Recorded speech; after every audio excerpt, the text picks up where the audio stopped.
Welcome to news Telangana.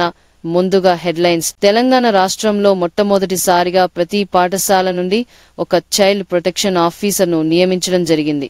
ఈ కార్యక్రమం భాగంగా కామారెడ్డి జిల్లాలోని అన్ని ప్రభుత్వ, ప్రైవేట్ పాఠశాలల హెడ్ మాస్టర్లు 807 మంది మరియు చైల్డ్ ప్రొటెక్షన్ ఆఫీసర్లు 553 మంది కోసం 2 రోజుల ఓరియంటేషన్ కార్యక్రమం నిర్వహించబడింది.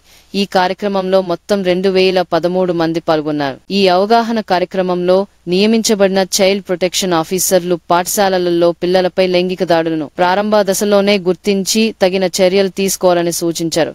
పిల్లలను మన పిల్లలుగా భావించి వారి భద్రతకు ప్రాధాన్యత ఇవ్వాలని జిల్లా అదనపు కలెక్టర్ విక్టర్ గారు తెలిపారు. అదనపు superintendent of police Chaitanya Reddy IPS గారు మాట్లాడుతూ పోక్సో కేసుల సమయంలో పిల్లలు ఎదుర్కొనే సమస్యలు, వారి భవిష్యత్తుపై ప్రభావాలను వివరించారు. ఈ సందర్భంలో తల్లిదండ్రులు మరియు టీచర్ల బాధ్యతలను గుర్తు చేశారు. ఈ కార్యక్రమంలో జిల్లా సంక్షేమ అధికారి ప్రమీల, జిల్లా బాల పరిరక్షణ అధికారి స్రవంతి, చైల్డ్ వెల్ఫేర్ కమిటీ సభ్యులు మరియు బాల రక్షాబంధన్ సిబ్బంది పాల్గొన్నారు.